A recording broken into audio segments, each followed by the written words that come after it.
Right, ladies and gentlemen, we are back again. I hope every single one of you that are watching this are doing well. I want to start off by saying RIP to Christine, Jane, and Rebecca. Sad story, sad situation that we're working with at this moment in time. Now, there are a number of question marks and red flags, and in this video, I want to take a look not only at the location, but I also want to speak about a red flag that at this point doesn't make any sense.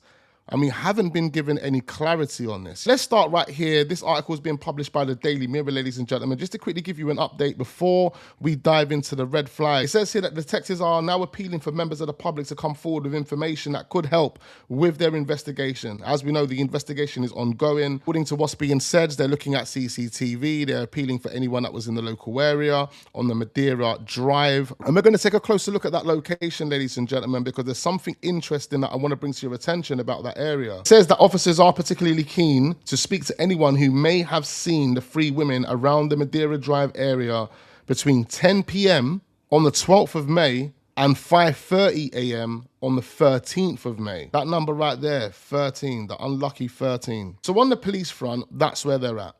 There are some interesting points to be made about the family. There's a GoFundMe that has been set up. Support for these three young women has been immense.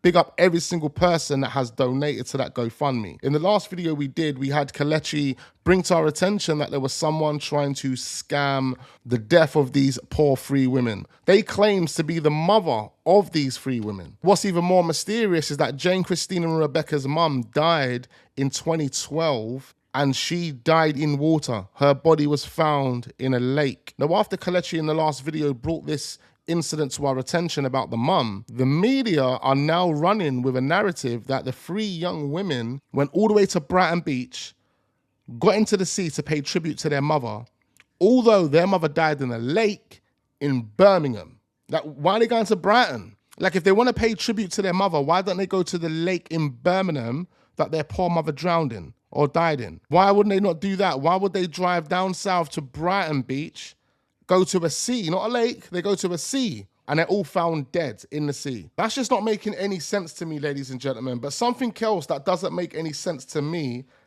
something that we have no answers to at this moment in time, who called the emergency services?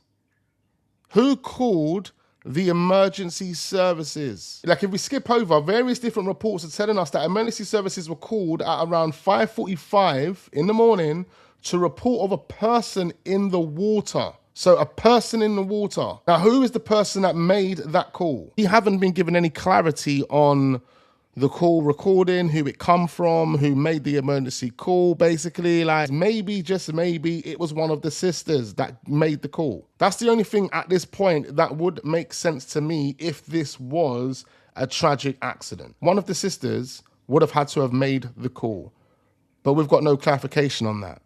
No one's confirmed who that call was made by. Then you've got to think, if the call was around 5:45 in the morning, how long did it take for the emergency services to get there? What time did they arrive? See, there's no information about when the emergency services arrived. They tell us that they got a call, but they don't tell us when they arrived, how long it took for them to get to the scene. Where's that?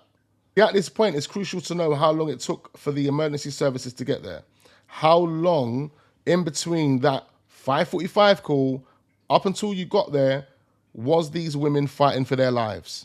Another thing people have been mentioning is the CCTV, and of course, we want to see that CCTV. But one thing I want to question at this point is, where are the witnesses? Are you telling me there was no other people along Brighton Beach that heard women calling for help, that see these three women walking along that beach? I mean, surely there had to have been someone else that see these women on that beach. There had to have been other people walking their dogs, going for their run. I mean, we're talking about 5:45, but no, nothing whatsoever. No witnesses have come forward to say they saw the three women. No CCTV evidence has been produced. No, nothing at this point. But one thing that interests me at this moment in time is what time the emergency services got there. How long did it take for them to get there? I want to switch over and have a look at the location itself, ladies and gentlemen. This is Madeira Drive. I'm overly familiar with this area. Reasons being is because for a 4 to 5 year period when I was a child, I lived in Seaford, which is right here. You got Seaford, New Haven, Peacehaven, and then you got Brighton, basically. Yeah, I'm familiar with New Haven, Seaford, Eastbourne, as well as Brighton. But when it comes to Madeira Drive, I have been on this strip multiple times before. Now let's just quickly throw ourselves on Madeira Drive. They've taken us on the wrong road here. All right, so we are now on Madeira Drive, ladies and gentlemen. Now it's about understanding at what part of Madeira Drive these women were. It is a pretty long road, to be quite fair. But as we can see, this is the beachfront. We've got netball and things like that here, yoga, gym.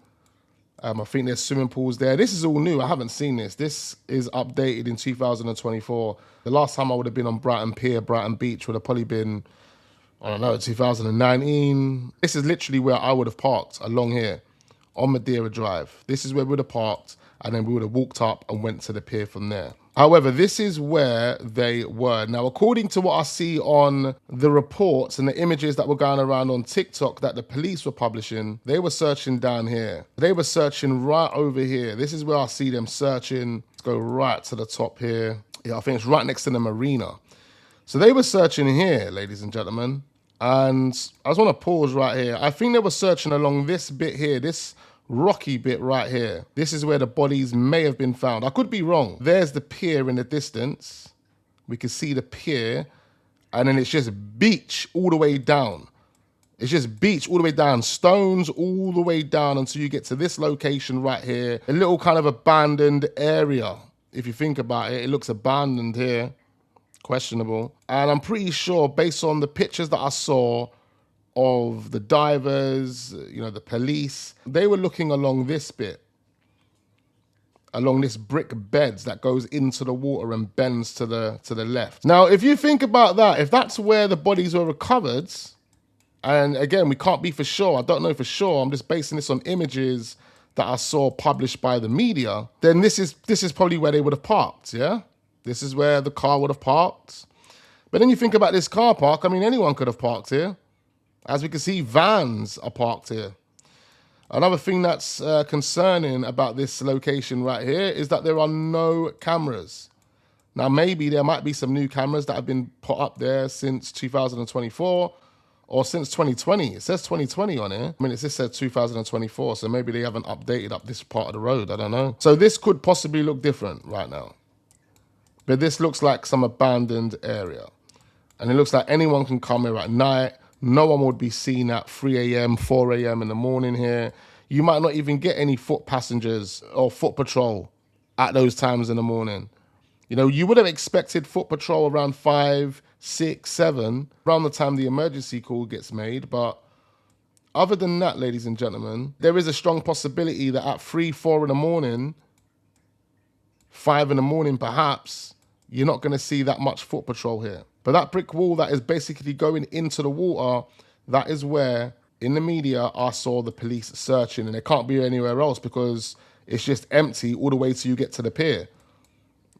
All the way till you get to the pier. And then that makes you question why they didn't just go on the stones. Why didn't they park their car where I parked mine and then just go on the beach this way?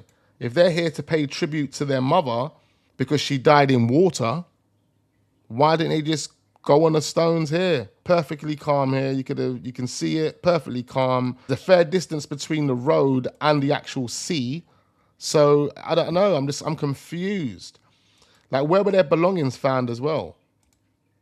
And why didn't they leave those belongings in the car? If they were there in the car, you know, one of the content creators said they were there in the car. They drove there. And just for the record, for people that are watching, they didn't go to any party. They weren't drunk. They weren't at nightclubbing. They didn't do none of that. They just drove to Brighton. Why? We don't know why. Again, the media are now telling us, off the back of Kelechi explaining the whole mother situation, that the 3 girls or the 3 women would have went to Brighton to pay tribute to their beloved mother, to their poor mother. That makes no sense to me. Why Brighton when their mother died in Birmingham in a lake? They want to go to the sea. I don't know. It's just not making sense for me. It's not making sense for me. And we're not spreading conspiracies. We're just trying to understand how what we're being told makes sense. You know, we're trying to make it make sense because right now it's not making sense. It's literally just not making any sense. I just want to go to the bottom here to see if there's anywhere else they could have possibly parked their car and gone into the sea. You know, like starts to get a bit busier here. You know, there's more excursions, more things to do for families, friends, X, Y, and Zs. All these new buildings here, I ain't seen this. So this must be new builds. Look, it says here August 2024 now. So up there, so past there, it hasn't been updated. It hasn't been updated, but they've updated it here, where they've got beach sports and things like that happening. I might have to take a trip to Brighton, you know. I might take a trip to Brighton. True say it's quite hot in the UK. I believe there's a heat wave en route. Today it's pretty boiling outside. 22nd of May, it is absolutely scorching out there. So taking a trip to Brighton might be on the agenda. So again, there's nowhere else for these women to have parked their car. They've got lay-bys here, and that's it. You know, this is literally where I parked mine, along here. There's nowhere else to go. There's nowhere else. It has to be where we saw the police searching in the images that the media published, right at the ends. Why would they drive right to the end of Madeira Drive? Right to the point where it looks abandoned. Like, really? Like, you'll go to the most abandoned part of Madeira Drive to pay tribute to your mum. You're driving past all of this. All of this. All of this, ladies and gentlemen. And then it's a dead end here. Like, cars can't continue driving. So it's a dead end. They had no choice but to park their car in this area here if they did park their car there. And then again, it's just all abandoned here. Anything can happen to anyone and no one would know about it for at least an hour, a couple of hours. If you pulled up here with your van, like literally, if you pulled up here with your van and you and two men just decided to dump a body over the wall, come on, like what are we talking about? It can happen, it's possible. And I'm not spreading conspiracies. I'm not saying that's what's happened here. I'm saying there's a possibility of something like that happening in an area like this, where there's hardly any surveillance. And early hours in the morning, you're probably not gonna see that much foot patrol. Let's just be honest. Look, at this moment in time, ladies and gentlemen, we don't know what's happened to these poor young women. It's something that thousands of us are trying to understand. We want to know. We are waiting on the authorities to update us on their investigation. I kind of wanted to, talk about the location, look at that location, as well as, bring one or two red flags to your attention. And the major one for me is who called the emergency services? Who called them? There's been no clarity whatsoever on who called the emergency services. So that would be interesting to know. The CCTV, it would be interesting to know what they've got there and any witnesses that may have come forward. I'm surprised that if they would have been there at that time and one of them would have got into the water and two of them didn't, not only would the two be calling for help, which means someone would have heard, there should have been at least a witness. Why all three? Why all three in the water? At least one of them should have made it. At least one of them should have stayed out of the water. Like if there's three of you, one of you's falling in, two of you are panicking, you're looking around, there's nothing you can find that can help get to your sister. Try and help, the other slips in. Why would the third decide to go in as well? Unless they both slipped in together, holding hands.